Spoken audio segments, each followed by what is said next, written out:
Morning meeting ഉണ്ടെന്ന് mail വന്നിരുന്നല്ലോ. പക്ഷേ ഇവിടെ വേറെ ആരെയും കാണുന്നില്ലല്ലോ. യാഷ് പതുക്കെ അവളുടെ അടുത്തേക്ക് നീങ്ങി നിന്ന് പറഞ്ഞു. ഞാൻ എല്ലാവരോടും ആഫ്റ്റർനൂൺ ഷിഫ്റ്റിന് വരാൻ പറഞ്ഞു. മീറ്റിങ്ങും അപ്പോഴത്തേക്ക് മാറ്റി. ഇപ്പോൾ ഈ മോർണിംഗ് ഷിഫ്റ്റിൽ നമ്മൾ രണ്ടുപേരും മാത്രമേ ഉള്ളൂ. അതുകൊണ്ട് ശല്യം ചെയ്യാൻ ആരും വരില്ല. അവൾ പതർച്ചയോടെ തലയുയർത്തി നോക്കി. എന്താ എന്താ ഈ പറയുന്നത് എന്ന് വിക്കി ചോദിച്ചു. അതല്ല, നീ പുതിയതായി ജോയിൻ ചെയ്തതല്ലേ, നിനക്ക് വേണ്ടി മാത്രമുള്ള ഒരു സ്പെഷ്യൽ മീറ്റിംഗ് ആണെന്ന് ഉദ്ദേശിച്ചതാ, അവൻ പറഞ്ഞു. അവൾ പിറുപിറുത്തു. എന്താ പോലെ നിങ്ങളുടെ സംസാരമൊക്കെ ഒരു പന്തികേട് ആണല്ലോ, കുറച്ച് മര്യാദക്ക് സംസാരിച്ചൂടെ, യാഷ് ഒന്ന് പൊട്ടിച്ചിരിച്ചിട്ട് പറഞ്ഞു. ശരി ശരി, വാ മീറ്റിംഗ് ഹാളിലേക്ക് പോകാം എന്ന് പറഞ്ഞ് മുന്നോട്ട് നടന്നു. രണ്ടുപേരും മാത്രമോ? അവൾക്ക് എന്തോ പന്തികേട് തോന്നി. ഇയാൾ ഇതെന്ത് ഭാവത്തിലാണോ ആവോ. ദൈവമേ, നീ തന്നെ കാത്തുരക്ഷിക്കണമെന്ന് പ്രാർത്ഥിച്ച് അവൾ യാഷിൻ്റെ പിന്നാലെ നടന്നു. മീറ്റിംഗ് ഹാളിൽ പ്രൊജക്ടറൊക്കെ നേരത്തെ തന്നെ റെഡിയായിരുന്നു.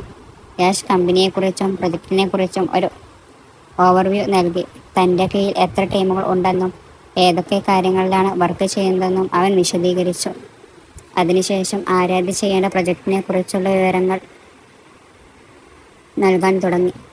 പ്രൊജക്ടറിൻ്റെ വെളിച്ചത്തിൽ വളരെ ഗൗരവത്തോടെയും പ്രൊഫഷണലായും സംസാരിക്കുന്ന യാഷിനെ കണ്ട് ആരാധ്യ അത്ഭുതപ്പെട്ടു പോയി. എൻ്റെ മുന്നിൽ ഇത്രയും നേരം കുസൃതി കാണിച്ചു നടന്നത് ഇയാൾ തന്നെയാണോ?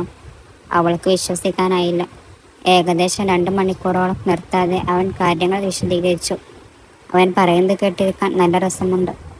ആദ്യം കണ്ടപ്പോൾ റൗഡി പോലെ തോന്നിയെങ്കിലും ഇത്രയും ടാലൻറ്റഡ് ആണെന്ന് വിചാരിച്ചില്ല എന്നവൾ മനസ്സിൽ കരുതി.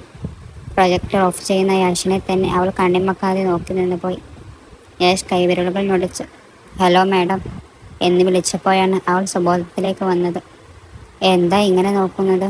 പറഞ്ഞ കാര്യങ്ങളൊക്കെ മനസ്സിലായതോ, അതോ ഇനിയും സംശയങ്ങളുണ്ടോ? അവൻ ചോദിച്ചു. അവൾ സന്തോഷത്തോടെ പറഞ്ഞു. നിങ്ങൾ പറഞ്ഞ കാര്യങ്ങളൊക്കെ കറക്റ്റായി എൻ്റെ മൈൻഡിൽ കയറി. വളരെ നന്നായിട്ട് കാര്യങ്ങൾ പറഞ്ഞു തന്നു. ഗുഡ്, എന്നാൽ നമുക്ക് ഇറങ്ങാം. അർജൻറ്റായിട്ടൊരു കോഫി കുടിക്കണം എന്ന് പറഞ്ഞുകൊണ്ട് അവൻ പുറത്തേക്ക് നടന്നു. അവൾ അവൻ്റെ കൂടെ നടന്നുകൊണ്ട്. അതെ, സാധാരണ പുതിയതായി ജോയിൻ ചെയ്യുന്നവർക്ക് ടീമിലെ ആരെങ്കിലും ഒരാളല്ലേ ട്രെയിൻ കൊടുക്കാറുള്ളത്. പിന്നെ എന്തിനാണ് ടീം ലീഡറായിട്ടും നിങ്ങൾ തന്നെ എനിക്ക് ട്രെയിനിങ് തരുന്നത്? അവൾ അവനെ നോക്കി ചോദിച്ചു. യാഷ് ചെറുതായെന്ന് പുഞ്ചിരിച്ചുകൊണ്ട്. അസ്ഥിവാരം ഉറപ്പുള്ളതാണെങ്കിൽ കെട്ടിടം സ്ട്രോങ് ആയിരിക്കും. അതുപോലെ ട്രെയിനിങ് പെർഫെക്റ്റ് ആണെങ്കിൽ പ്രൊജക്റ്റ് നന്നായി ചെയ്യാനും പറ്റും. അതുകൊണ്ടാണ് മറ്റാരെയും ഏൽപ്പിക്കാതെ ഞാൻ തന്നെ നേരിട്ട് ട്രെയിനിങ് കൊടുക്കുന്നത്. ഇത് നിനക്ക് മാത്രമല്ല, പുതിയതായി വരുന്ന എല്ലാവർക്കും ഞാൻ തന്നെയാണ് കൊടുക്കാറുള്ളത് എന്നവൻ കുസൃതിയോടെ ചിരിച്ചുകൊണ്ട് പറഞ്ഞു. ഓ അങ്ങനെയോ? അവൾ അവൻ്റെ കൂടെ നടന്നു. അവൻ ക്യാൻറ്റീനിൽ പോയി തനിക്കൊരു കോഫിയും ആരാധ്യക്കൊരു വലിയ ഗ്ലാസ് ആപ്പിൾ ജ്യൂസും എടുത്തു. ആ വലിയ ഗ്ലാസ് കണ്ട് അവളുടെ കണ്ണു തള്ളി. ഇത്രയും വലിയ ഗ്ലാസ്സോ? എനിക്ക് ഇത്രയും ജ്യൂസ് കുടിക്കാൻ പറ്റില്ല, അവൻ കോഫി കുടിച്ചുകൊണ്ട്. എൻ്റെ അണ്ടറിൽ വർക്ക് ചെയ്യണമെങ്കിൽ നീ നല്ല സ്ട്രോങ് ആയിരിക്കണം. കുടിക്ക്, ഒരു തുള്ളി പോലും ബാക്കി വെക്കാൻ പാടില്ല.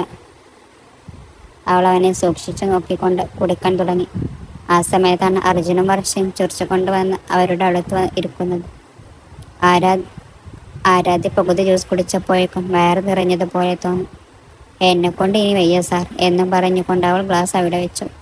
യാഷ് ചിരിച്ചുകൊണ്ട് ആ ഗ്ലാസ് എടുത്ത് ബാക്കി ജ്യൂസ് കുടിക്കാൻ തുടങ്ങി.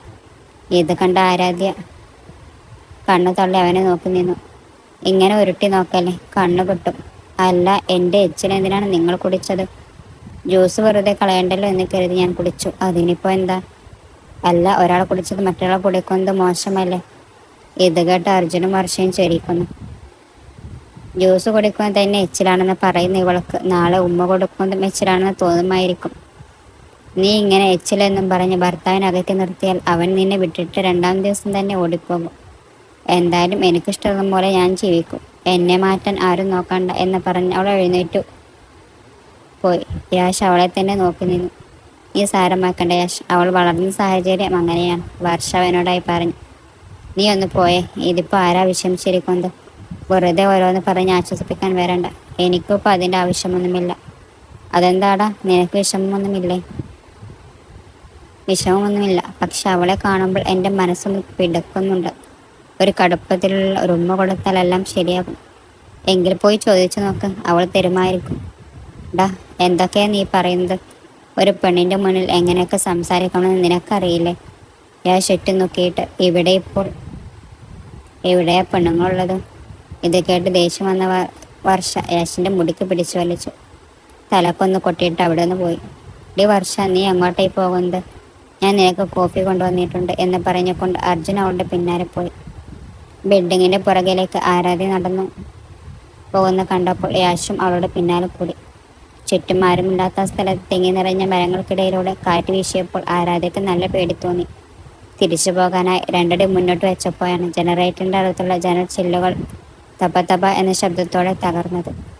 ആ വലിയ ശബ്ദം കേട്ട് പേടിച്ച് നിലവിളിച്ചുകൊണ്ട് അവൾ പിന്നോട്ടോടി. കുറച്ചു ദൂരം ഓടിയപ്പോൾ മുന്നിൽ യാഷിനെ കണ്ടതും പേടി കാരണം അവൾ അവനെ കെട്ടിപ്പിടിച്ചു കണ്ണുകൾ ഇറക്കിയടച്ചു. അവൻ്റെ സ്പർശനം അവളുടെ പേടി മാറ്റിയെങ്കിലും യാഷിൻ്റെ അവസ്ഥ അതായിരുന്നില്ല. അവളെ ചേർത്ത് പിടിക്കാൻ കൈകൾ ഉയർത്തിയെങ്കിലും അവൻ പെട്ടെന്ന് സ്വയം നിയന്ത്രിച്ചു. അവളുടെ തോളിൽ പിടിച്ചു മെല്ലെ മാറ്റി. ഉമിനീർ കലർന്നാൽ അശുദ്ധമാകും എന്ന് പറഞ്ഞിട്ട് ഇപ്പോൾ ഇങ്ങനെ കെട്ടിപ്പിടിച്ചാലോ എന്ന് കുസൃതിയോടെ അവൻ ചോദിച്ചു. അയ്യോ രാമ, ഞാൻ അറിഞ്ഞുകൊണ്ട് ചെയ്തതല്ല, പേടിക്കൊണ്ട് പറ്റിപ്പോയതാണ്. അതിനിങ്ങനെ പറയണോ എന്നവൾ പരിഭവിച്ചു. ഞാൻ ചിരിച്ചുകൊണ്ട് അവളുടെ കയ്യിൽ പിടിച്ച് അടുത്തുള്ള മീറ്റിംഗ് ഹാളിലേക്ക് കൊണ്ടുപോയി വാതിലടച്ചു. ഇതെന്താ വാതിലടക്കുന്നത്? ഇനി വേറെ വല്ല മീറ്റിങ്ങും ഉണ്ടോ എന്നവൾ പരിശോധനത്തോടെ ചോദിച്ചു. അവളുടെ ചോദ്യത്തിന് മറുപടി നൽകാതെ അവൻ അടുത്തേക്ക് ഉയർന്നപ്പോൾ വല്ലാതെ പേടിച്ചു. ഇതെന്താ ഇങ്ങനെ നോക്കുന്നതെന്ന് ചോദിച്ചുകൊണ്ട് അവൾ പുറകിലോട്ട് മാറി. പുറകിലെ ഭിത്തിയിൽ തട്ടി അവൾ അവിടെ നിന്നും പോയി. യാഷ് അവളുടെ ഇരുവശത്തും കൈകൾ വെച്ച് അവളെ ലോക്ക് ചെയ്തു. ആരാധ്യ പേടിയോടെ അവനെ തന്നെ നോക്കി നിന്നു. ആരാധ്യ അവളുടെ നെഞ്ചെടുപ്പ് കൂടിക്കൊണ്ടിരുന്നു. യാഷ് അവളുടെ കണ്ണുകളിലേക്ക് നോക്കി മുന്നോട്ട് കുനിഞ്ഞപ്പോൾ അവൾ മുഖം വെട്ടിച്ച് കണ്ണുകൾ മുറുക്കിയടച്ചു. അടുത്ത നിമിഷം അവൻ അവളുടെ കഴുത്തിൽ ചുംബിച്ചു. ഒരു നിമിഷം അവൾ തെറിച്ചുപോയി. ശരീരം വിറക്കാൻ തുടങ്ങി. ഉള്ളിൽ തോന്നി ആ പുതിയ അനുഭവം നിയന്ത്രിക്കാനാവാതെയും അവനെ തള്ളിമാറ്റാൻ കഴിയാതെയും അവൾ തൻ്റെ ഷാളിൻ്റെ അറ്റത്ത് മുറുക്കി പിടിച്ചു. അവളുടെ സമീപം അവനൊരു ലഹരി പടർത്തുകയായിരുന്നു. അവൻ അവളുടെ കഴുത്തിൽ മുകൾ മർത്തി മെല്ലെ അവരെ ചെറുതായി ഒന്ന് കടിച്ചു. വേദന കൊണ്ട് അമ്മ എന്ന് വിളിച്ച് അവൾ കണ്ണു തുറന്ന് യാഷിനെ നോക്കി. അവൻ ചിരിച്ചുകൊണ്ട് കണ്ണു ചെമ്മിയപ്പോൾ അവൾ അവനെ തള്ളിമാറ്റി വേഗം പുറത്തേക്കൂടി. തൻ്റെ ക്യാബിനിലെത്തും വരെ അവൾക്ക് നിന്നില്ല. കസേരയിലിരുന്ന് കിളിപ്പടക്കാൻ നോക്കുമ്പോൾ കഴുത്തിൽ തൊട്ട ഭാഗത്ത് വേദന അനുഭവപ്പെട്ടു. ഞാനിതെന്താ ഇങ്ങനെ? അവൾ സ്വയം ചോദിച്ചു. ഞാൻ എന്തിനാണ് ഇങ്ങനെ കീഴടങ്ങുന്നത്? അവൻ എന്ത് ചെയ്താലും മിണ്ടാതിരിക്കുകയാണല്ലോ. ഇവൻ എന്നെ പൂർണ്ണമായി മാറ്റിക്കളയുമെന്ന് തോന്നുന്നു. ഇനി അവൻ അടുത്തേക്ക് വന്നാൽ ഞാൻ വെറുതെ ഇരിക്കില്ല, ഒരെണ്ണം പൊട്ടിക്കും. അപ്പോൾ പിന്നെ എൻ്റെ അടുത്തേക്ക് വരില്ലല്ലോ എന്നുറപ്പിച്ചു പറഞ്ഞ് അവൾ സിസ്റ്റം ഓൺ ചെയ്തു. യാഷ് നൽകിയ PPT ഫയലുകൾ തുറന്നപ്പോൾ അവളുടെ കണ്ണിൽ അവൻ്റെ രൂപം തെളിഞ്ഞു വന്നു. എൻ്റെ ദൈവമേ, എനിക്കെന്താ പറ്റിയത്? ഇവൻ എന്നെ വല്ലാതെ ശല്യം ചെയ്യുന്നുണ്ടല്ലോ. ഇവനെ വിടാൻ പാടില്ല. Cool Athira, cool. ഇത്തരം കാര്യങ്ങൾ നീ വീണു പോകരുത് എന്ന് മനസ്സിനെ പറഞ്ഞ് പഠിപ്പിച്ച് അവൾ സൈഡിലേക്ക് നോക്കി. അതാ അവൻ അവിടെ ഇരുന്ന് അവളെ നോക്കി ചിരിക്കുന്നു. കർത്താവേ, ഇവൻ ഞാൻ പറഞ്ഞതൊക്കെ കേട്ടോ ആവും.